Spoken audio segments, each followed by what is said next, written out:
Kolkata above 40 প্রায় 5 দিন মতো ছিল, তবে আগামী কয়েকদিনও এই সিমিলার অ্যাবাভ 40 কলকাতায় কন্টিনিউ করবে। তাপপ্রবাহের সতর্কতা থাকছে দক্ষিণবঙ্গের সব জেলাগুলিতেই। তীব্র তাপপ্রবাহের স্প্রেডটা আগামী দিনগুলো ধীরে ধীরে একটু বাড়তে থাকবে। 26 তারিখে গিয়ে স্প্রেডটা আর একটু বাড়বে। পূর্ব বর্ধমান, বীরভূম, বাঁকুড়া এই জেলাগুলিতেও তীব্র তাপপ্রবাহের সতর্কতা থাকবে। তারপরেও 27-28-এ একই রকম পরিস্থিতি কন্টিনিউ হবে। কলকাতা পার্শ্ববর্তী অঞ্চলে আগামী 5 দিনই তাপপ্রবাহের সতর্কতা থাকছে। কলকাতার ক্ষেত্রে 41 ডিগ্রির কাছাকাছি পৌঁছে যাবে, বা এপ্রিল মাসের শেষের দিকে হয়তো 41 ক্রস করার সম্ভাবনা রয়েছে। চলছে দক্ষিণবঙ্গে, খুব একটা কিছু উল্লেখযোগ্য পরিবর্তন থাকবে না আগামী এক সপ্তাহে। গতকাল বা আজকের দিনটা আংশিক মেঘলা থাকার জন্য হয়তো দু এক জায়গায় তাপমাত্রা সামান্য একটু কম রয়েছে। পশ্চিমের জেলাগুলোতে আংশিক মেঘলা থাকার জন্য কিছুটা কম রয়েছে তুলনামূলকভাবে টেম্পারেচারটা। এই মেঘটা কেটে গেলেই কাল থেকে আবার তাপমাত্রা আবার কিছুটা বাড়বে, মানে যতটা কমে গেছে মেঘলা থাকার কারণে আবার ততটাই বেড়ে যাবে। ফলে তাপপ্রবাহের পরিস্থিতি আগামী এক সপ্তাহ ধরেই কন্টিনিউ করবে। বরং আগামীকাল থেকে তাপমাত্রা আবার মেঘটা কেটে গেলে যেসব জায়গায় কমে গেছে 2 থেকে 4 ডিগ্রি মতো আবার বেড়ে যাবে। তীব্র তাপপ্রবাহের সতর্কতা থাকছে 23 তারিখে মেনলি উপকূলের কাছাকাছি এলাকায় দু এক জায়গায়, পূর্ব মেদিনীপুর এবং দক্ষিণ 24 পরগনা এই জেলাগুলোতে মেনলি। অন্যান্য জেলাগুলোতেও দু এক জায়গায় তাপপ্রবাহের সতর্কতা থাকছে 23 তারিখ। 24 তারিখে তীব্র তাপপ্রবাহের স্পিডটা আস্তে আস্তে ধীরে ধীরে বাড়বে।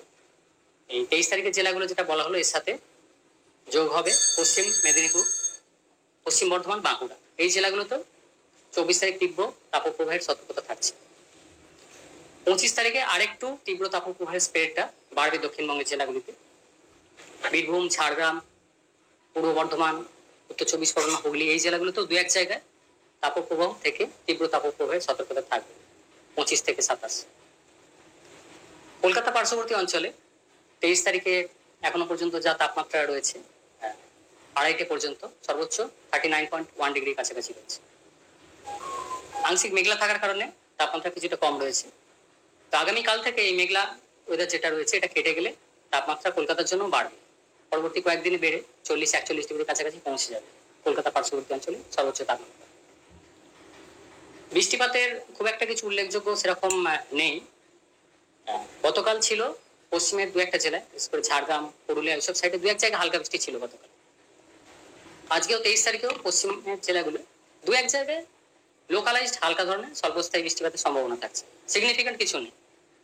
তাপমাত্রা যে এতে কমবে সেরকম কমার মতো কিছু উল্লেখযোগ্য কিছু নেই। পশ্চিমের জেলাগুলো দু এক জায়গায় থাকলেও সেটা খুবই লোকালাইজড এবং খুবই স্বল্প সময়ে খুব অল্প করে। উত্তরবঙ্গের জন্য মেনলি মালদা, উত্তর দক্ষিণ দিনাজপুর এই জেলাগুলোয় আগামী 5 দিন তাপপ্রবাহের সতর্কতা থাকছে।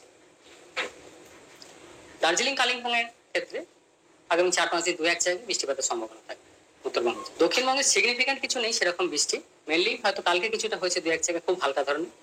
আজকেও 23 তারিখে থাকলেও পশ্চিমের জেলাগুলো দু এক জায়গায় সেটাও লোকালাইজড, খুব স্বল্পস্থায়ী, খুবই স্বল্প পরিমাণ, সিগনিফিকেন্ট কিছু নেই, থাকলেও খুবই হালকা ধরনের বৃষ্টি এবং লোকালাইজড দু এক জায়গায় পশ্চিমের জেলাগুলো। তাতে তাপমাত্রা খুব একটা কিছু প্রভাব পড়বে না, বরং মেঘটা কেটে গেলে আগামীকাল থেকে তাপমাত্রা